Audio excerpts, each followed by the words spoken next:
Bueno, yo un poco me he colado aquí, porque en principio no estaba previsto que estuviese en el programa, pero debido a todas estas movidas que os he explicado, desde el principio pues ofrecí a la SAC venir un poco de relleno, ¿no? Así que voy a intentar brevemente explicar una patología que nos encontramos cada vez más frecuentemente, que es las recesiones sobre implantes. Y voy a intentar hacerlo de manera breve porque, ya que todos los conferenciantes han respetado el tiempo, de aquí a los 35 próximos minutos voy a intentar acabar para las 8. Así que poner los cinturones porque vamos a ir bastante rápido, ¿vale? Bien, que sepáis que la periodoncia en la actualidad no llama recesiones a lo que vemos en los implantes, llama deficiencias de tejidos de mucosa periimplantaria.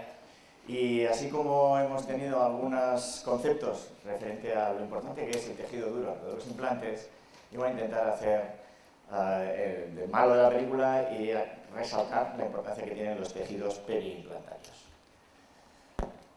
No cabe ninguna duda de que esta situación no es un problema de estética blanca, sino que es un problema, creo que bastante claro, de estética rosa. Difícil de solventar. Yo, desde luego, no sé cómo hacerlo. Y no te digo nada cuando nos encontramos con una situación ya como esta, en la que esta paciente, pues después de 4 o 5 cirugías, acabó así y desesperadamente buscando una solución que luego intentaremos dar. Bien, rápidamente, ¿qué es lo que pasa? Normalmente ocurren 4 cosas para que nos encontremos estas situaciones. 1, el implante está mal colocado. 2, el implante está mal elegido. 3, no hemos tenido en cuenta qué es lo que pasa durante la evolución de las caras de nuestros pacientes. Hay una cosa que se llama crecimiento facial. ¿Cuándo acaba el crecimiento facial? Primitivo, ¿dónde estás? ¿Cuándo acaba el crecimiento facial? Tú has preguntado antes, yo también pregunto. Exacto. Y por último, la contaminación o periimplantitis, que es el gran quebradero de cabeza que tenemos. Bueno, te juro que el hueso estaba ahí. O sea, aquí. Te juro que ahí había hueso. Ahora, ¿quién de vosotros se atreve, Nacho, a restaurar eso? ¿Eh? Te lo mando para que explante. Y a narices. ¿De acuerdo? Bien. Todo está relacionado en la mala ubicación del implante con cómo se organiza la anchura biológica horizontal alrededor de los dientes. Por eso, los pilares largos conservan mejor la altura del hueso periimplantario, porque permiten el asentamiento de la mucosa periimplantaria en sentido vertical y horizontal y no reabsorben hueso. Cuanto más largo el pilar, mejor. Y esto lo explicaba ya hace muchísimo tiempo Stefano y Uli en un artículo clásico en el que explican que no solo es importante la anchura biológica vertical o el espesor del tejido blando en sentido vertical, sino también alrededor del implante, que el tejido conectivo necesita establecerse. Y si no le dejamos sitio, lo va a hacer a base de reabsorber hueso. ¿De acuerdo? Por eso es tan importante alejar lo más posible de aquellas zonas delicadas el margen del implante. Y ahí vamos a intentar dejarlo, porque si no esto no va a acabar y se nos va a enfriar el aperitivo. También de ahí que sea tan importante que entre implante e implante haya al menos una distancia. No es exactamente 3 milímetros, porque dependiendo del tipo de conexión de implante y dependiendo de las características del implante, que es lo que tenéis que conocer, o si no, pedir información a vuestra casa comercial, es cuál va a ser la dimensión de la anchura biológica horizontal en este determinado implante. De media, conexión externa 1.3 de distancia desde el margen de la cabeza del implante al espacio que necesita el tejido conectivo para establecerse. Conexión interna 0.7 de media. ¿De acuerdo? Bien, este tipo de situación.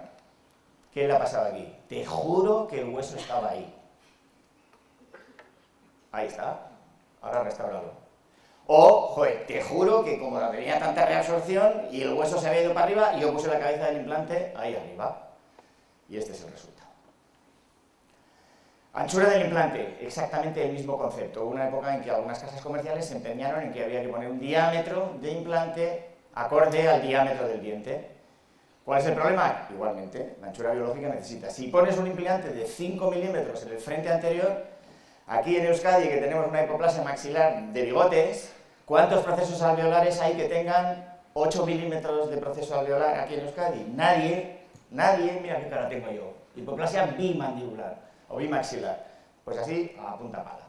¿Qué ocurre? Pues que necesitas un proceso alveolar muy grueso para poder poner un implante grueso. Alejaos de los implantes gruesos para el frente anterior, en la medida de lo posible, como le pasó a este riojano. ¿De acuerdo? O alejaos de los monobloques. ¿Quién lo ha enseñado, Rafa, o quién ha sido vosotros? De los implantes monobloques, tú, ¿no? Primitivo. ¿Por qué? Porque son muy difíciles de manejar a largo plazo, especialmente si la cabeza del implante es mucho más gruesa que el cuerpo del implante. Esos descartados. Y tercero, crecimiento facial. Desde el año 2004 hemos aprendido que la cara no deja de crecer nunca, que el proceso alveolar sigue creciendo el resto de nuestra vida, especialmente en el maxilar. Por lo tanto, tenemos que saber qué es lo que va a ocurrir cuando coloquemos un implante en un paciente, por ejemplo esto. ¿Hasta cuándo creéis que es suficiente edad para esperar a colocar un implante en un joven o en una joven? ¿Es lo mismo un joven que una joven? ¿Se colocan igual los implantes? ¿Tiene algo que ver el patrón facial del paciente a la hora de vuestra estrategia y protocolo de colocación de implante? Pues no, en absoluto. O sí, quería decir sí, por supuesto que tiene que ver. Año 88, fijaos, ya tenía 18 años la paciente cuando se le colocó el implante. Fijaos dónde está. ¿Lo pusieron así? En absoluto, ha seguido creciendo. Belsen en el 2004 publicó un artículo muy interesante en el que comparaba un grupo de 20 pacientes media edad 19 años contra un grupo de pacientes 45 años y medía a ver en 5 años cuál se desplazaba más, los dientes del joven o del adulto. Resultado, los dos iguales. ¿Vale? O sea que, ojo, ¿de acuerdo? ¿Cómo afecta el tipo de patrón? Pues mirad, cuando el patrón braqui, o sea, cara ancha, crece, porque va a crecer, afortunadamente crece a nuestro favor, porque crece hacia abajo y hacia adelante. ¿De acuerdo? ¿Esto es riesgo para el implante? No. ¿Qué pasa con una cara larga o patrón dólico? Que crece hacia abajo y hacia abajo. Y además, en las mujeres puede crecer hacia abajo y hacia adentro. ¿Cuál tiene más riesgo, el dólico o el braqui? El dólico, porque si vosotros dejáis el implante aquí, con el crecimiento se va a exponer. Y eso es exactamente lo que describe Odette Bajat, al que acaban de dar la Academia Americana de Periodoncia, el reconocimiento a su trayectoria clínica y que tengo el honor de haber sido mi jefe cuando hice la especialidad. Básicamente lo que ocurre es esto: quitamos un diente, a la edad que sea, colocamos un implante, queda una restauración preciosa, y con el paso de los años no sabíamos, y ahora lo sabemos, que los dientes siguen. Los dientes siguen. El patrón masculino crece fundamentalmente hacia abajo, y si solo crece hacia abajo, el tejido vestibular, si es demasiado delgado, va a traslucir el metal y vamos a tener una mucosa oscura. ¿Qué pasa, según Odette Bajat, en la mujer? Sobre todo en patrón dólico, que no solo crece hacia abajo, sino hacia adentro. Por lo cual, ya no es que se trasluzca a través del tejido, sino que además se va a ver el metal del implante. Bless you. ¿De acuerdo? Estos implantes los he puesto yo hace 10 años, cuando no tenía ni repajolera idea de todo esto. Una hipoplasia maxilar, pero ojo, porque este implante lo he puesto yo, pero también este, puesto que esto también es un implante. ¿De acuerdo? Y me lo envía un compañero periodoncista y me dice: oye, le he dicho al paciente que a mí me daba la risa que lo veas tú.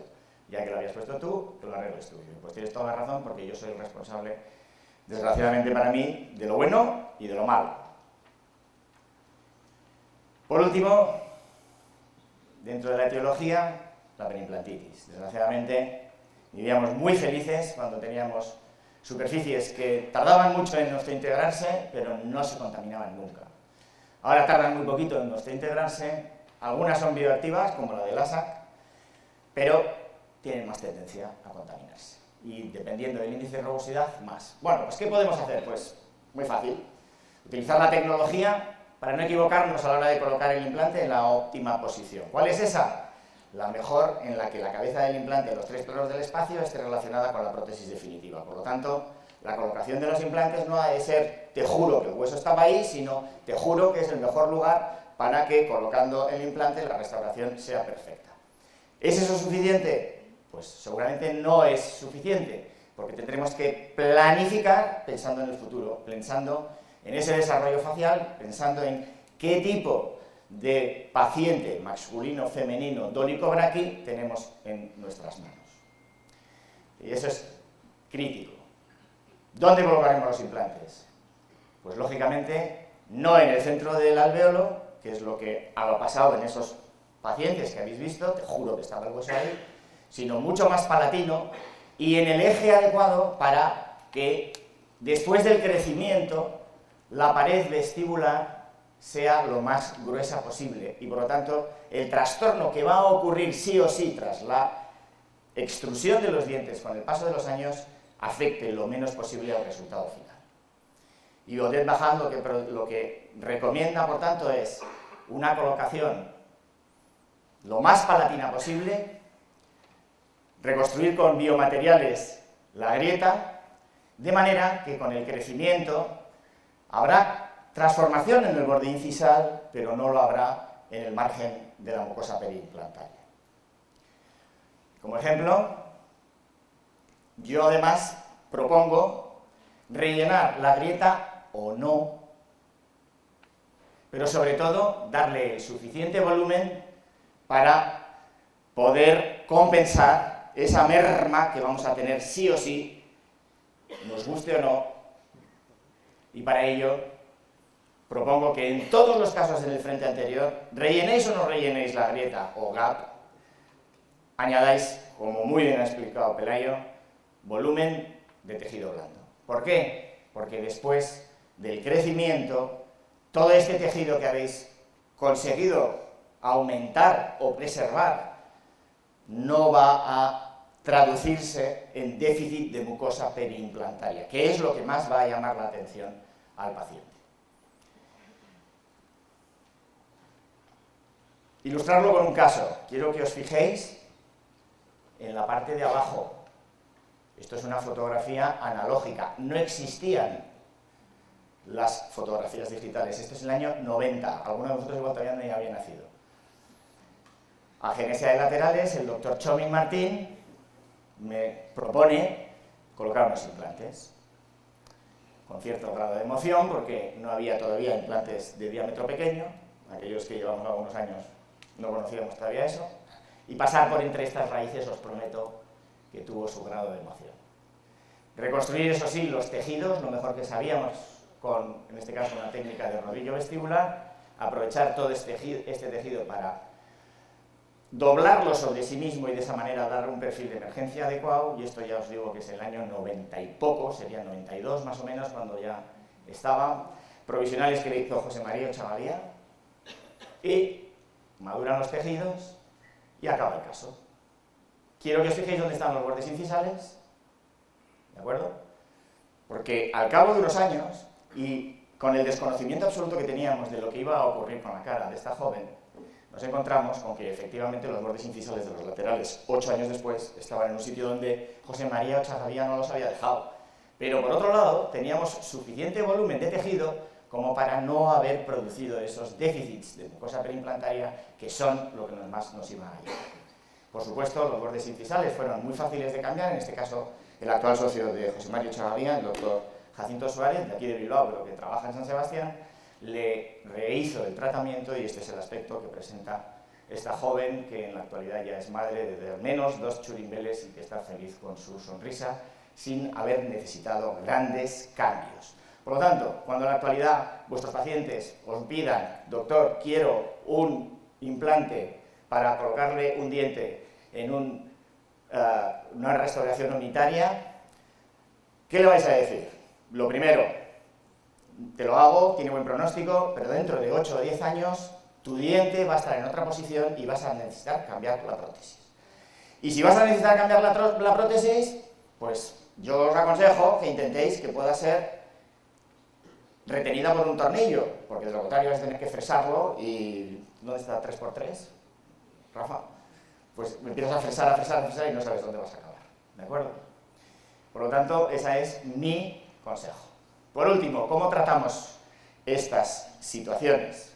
Pues lo tratamos slow, claro que sí, lo tenemos que tratar con mucho cariño. ¿Cómo tratamos esto? Pues chungo, ¿no? ¿Cuál es la clave del éxito? Pues la clave del éxito es que todos los factores de los que vamos a hablar suman, todos. No es uno de ellos importante, esto es como las traineras.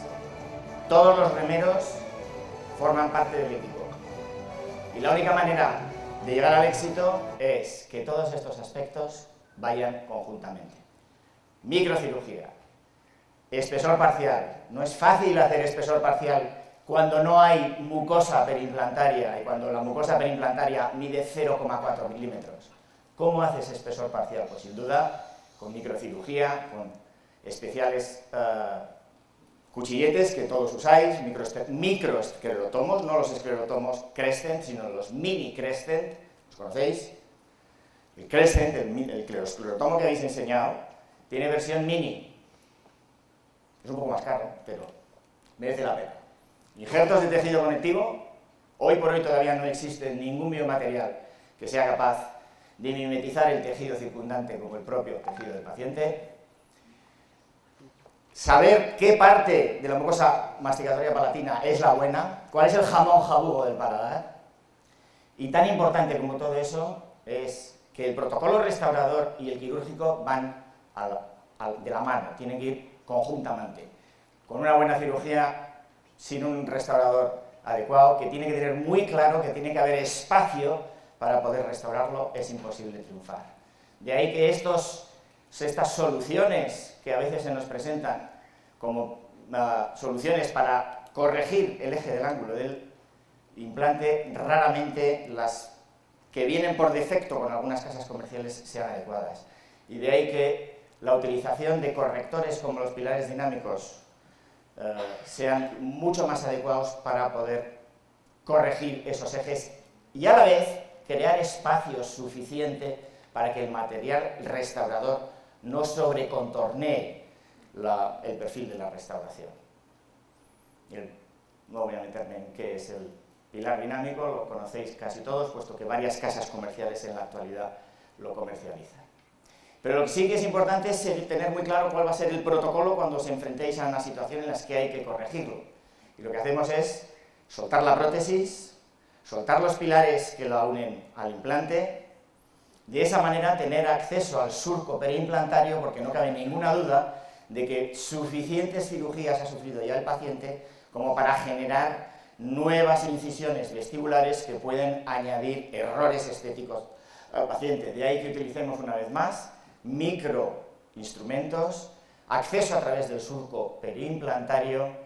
Una vez generado ese lecho que ha de ser de espesor parcial, iremos al paladar, tomaremos un injerto convencional de tejido conectivo. ¿De qué parte del tejido conectivo? Pues del jamón jabugo, que es la lámina propia, y a través de ese surco periimplantario y con ayuda de suturas que proceden del fondo del vestíbulo de la mucosa alveolar, traccionamos de esos injertos para, una vez suturados en su sitio, volver a colocar la prótesis y de esa manera regenerar los tejidos. Vamos allá. Hop. Lo que tiene la tecnología. Veamos el primer caso. Te juro que el hueso estaba ahí. O me he quedado sin pilas, que es posible.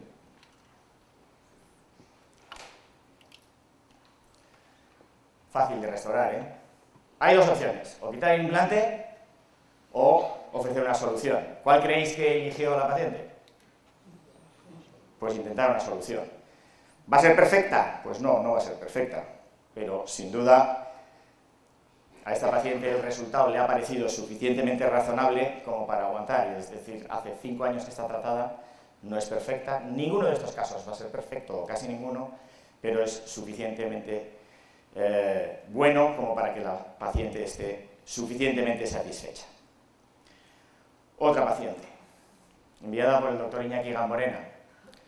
Te juro que el hueso estaba ahí. Afortunadamente para la paciente, uno de los implantes estaba en pleno proceso de fracaso, se le retiró ese implante y se le colocó uno nuevo, se le hizo un aumento de volumen en el tejido blando, con el mismo procedimiento, en este caso en la parte derecha, tanto el 12 como el 15 tenían déficit de tejido periimplantario, y siguiendo el mismo protocolo que habéis visto, añadimos volumen vestibular en los dos, traccionando del fondo del vestíbulo, añadiendo todo el volumen que nunca tuvo, para, haciéndonos la historia corta, poder acabar así.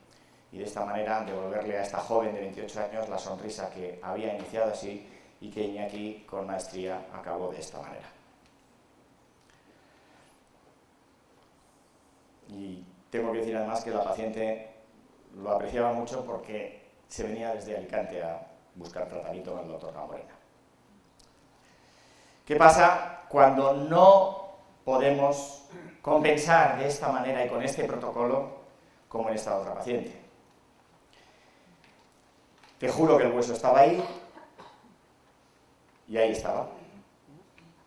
Hicimos el mismo protocolo, en este caso trabajé con la doctora Eva Berrueta, colocamos un injerto de esta situación inicial, la cosa acabó así. Desde el punto de vista protético yo creo que está ideal, pero no para la sonrisa de la paciente, que lo consideraba insuficiente. Mujer de 41 años, que no quería vivir el resto de su vida de esa manera, y en este caso no quedó más remedio que llevar a la explantación. Este es el eje de inserción del implante de una sola pieza. En este caso no hubo que añadir más tejido, puesto que ya lo tenía, simplemente introdujimos un poco de LPRF. Este es el aspecto a la semana en la que ya hemos corregido la altura del margen de la mucosa periimplantaria en relación al diente adyacente. La cicatrización nos ofrece un proceso alveolar relativamente estrecho, pero bueno, para uno de Bilbao, fácil. Hasta tal punto que colocamos el implante nuevo, una vez cicatrizado el proceso alveolar tras la extracción, y estábamos cometiendo el mismo error que al principio, demasiado vestibular. Luego hubo que volver a fresar y preparar la osteotomía para finalmente colocar el eje de inserción del implante en la óptima posición en relación a la prótesis definitiva. Aquí podéis ver la comparativa, a vuestra izquierda el resultado actual, a vuestra derecha y en rojo el eje de inserción del primer implante. Se atornilló la prótesis y finalmente la joven pudo disfrutar de lo que ella llevaba 5 años buscando, que era una sonrisa en la que los dos incisivos centrales tuviesen el mismo aspecto. En sentido apicocoronal, exactamente lo mismo. Cuando no se tiene en cuenta que no hay que colocar el implante donde está el hueso, sino donde la relación con la prótesis ha de ser la óptima para obtener un resultado razonable, este puede ser el resultado. Y sobre todo, si el paciente tiene una sonrisa gingival, el desastre es mayúsculo.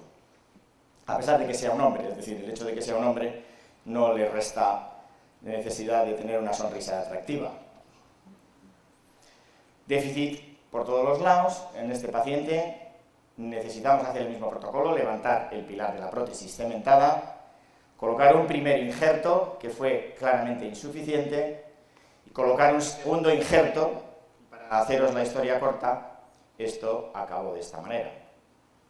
Y 5 años después, si alguno quiere saber cuál es la evolución de este tipo de tratamientos, os diré que no solo se observa que no hay contracción en el tejido conjuntivo, sino que lo que encontramos habitualmente es que a medida que pasa el tiempo el tejido conjuntivo madura, hay una especie de inserción reptante, hay una maduración del tejido y afortunadamente cada vez hay más y no menos. A este paciente, que habéis visto que yo traté ambos incisivos laterales y después de 3 injertos conseguí corregirlo a esta situación. No es perfecta, pero sí lo suficientemente buena para que el paciente aceptase el fin del tratamiento. Y de esta situación conseguir darle esta. Pero no siempre es tan fácil, porque como hemos dicho, hay veces en el que no podemos modificar y adaptar este protocolo debido a que los implantes monobloques nos impiden cambiar el pilar transepitelial. De ahí que no sea nada fácil darle solución a esta situación. Necesitamos empezar a cortar 3 y 3, levantar esas coronas, pulir como podemos esos cuellos predeterminados, esos cuellos que vienen por defecto inherentes al propio implante. Llamamos a la casa comercial: ¿tenéis algo para pulir estos cuellos? No. Pues ya sabes, 2 injertos, uno a cada lado, provisionales, y finalmente la doctora Eva Berroeta con el técnico de laboratorio Javier Pérez de Oral Design ofrecieron este resultado que yo creo que es francamente bueno. Y por último, el caso estrella, ese que todos queréis saber que hemos hecho. Después de 5 cirugías, la paciente presentaba este aspecto y me llama un amigo común y me dice: John, te voy a enviar un paciente que tiene un problema de encías. Y digo, pues mándamelo, que esa es mi especialidad. Hasta que le vi claro. Y digo, uy, macho. ¿Qué te ha pasado? No, tal, me han operado, tal, me operaron, se me cayó el implante, me volvieron a operar, me la tuvieron que quitar. Por fin consiguieron que el implante se nos integrase. Pasa tú que también me da la risa, ¿no? Restaura eso, pues es imposible, ¿no? Quítalo, pues es imposible. O es posible, pero el daño que vas a hacer es mayúsculo. De ahí que proponemos a la paciente, primero, necesito ayuda, yo esto solo no lo sé hacer, necesito a alguien que sea capaz de lidiar con este toro, y yo conozco a varios. Levantamos la corona, colocamos un provisional, y desde el primer día le advierto a la paciente que voy a necesitar varios tratamientos para corregir el déficit de mucosa. Utilizando la misma tecnología, todo ese injerto lo metemos a través del surco periimplantario. ¿Cómo? Con mucho cariño, muy slow, haciendo un lecho periimplantario de espesor parcial en el que se tarda no menos de 20 minutos en hacerlo, con un mini esclerotomo. Damos cuenta de la cantidad de adherencias y de la cantidad de fibras que había en esa zona después de 5 cirugías que ya llevaba la paciente. Dificultaba aún más labrar ese lecho. Vamos a introducir a través de este surco periimplantario todo ese injerto mayúsculo en dimensiones que hemos conseguido. Tras la primera cicatrización, este es el aspecto que presentaba, y puesto que la paciente estaba advertida desde el principio que iba a necesitar entre 2 y 3 procedimientos para llegar al resultado que queríamos, efectivamente aceptó sin rechistar la colocación de un segundo injerto. Afortunadamente no tenía mucha mucosa en el frente anterior, pero sí que tenía una enorme cantidad de tejido en la mucosa masticatoria palatina que nos permitió obtener, primero de un lado y luego del otro, suficiente cantidad de tejido para restituirlo, atravesar todo este grosor por el surco periimplantario. Y para haceros la historia corta, trabajo también de Javier Pérez de Oral Design, reconstrucción, modelos de tejidos blandos y resultado final. De esta situación inicial, devolvimos a Cristina a esta situación final y una sonrisa más que digna. Una vez más, 5 años después, no solo no ha mermado, sino que afortunadamente para todos y sobre todo para ella, el póntico del 21 cada vez presenta mejor aspecto. Este caso también fue lidiado por la doctora Berroeta y por Javier Pérez, de Oral Design. Compañeros de podio, yo también he respetado vuestro tiempo. Muchísimas gracias a todos.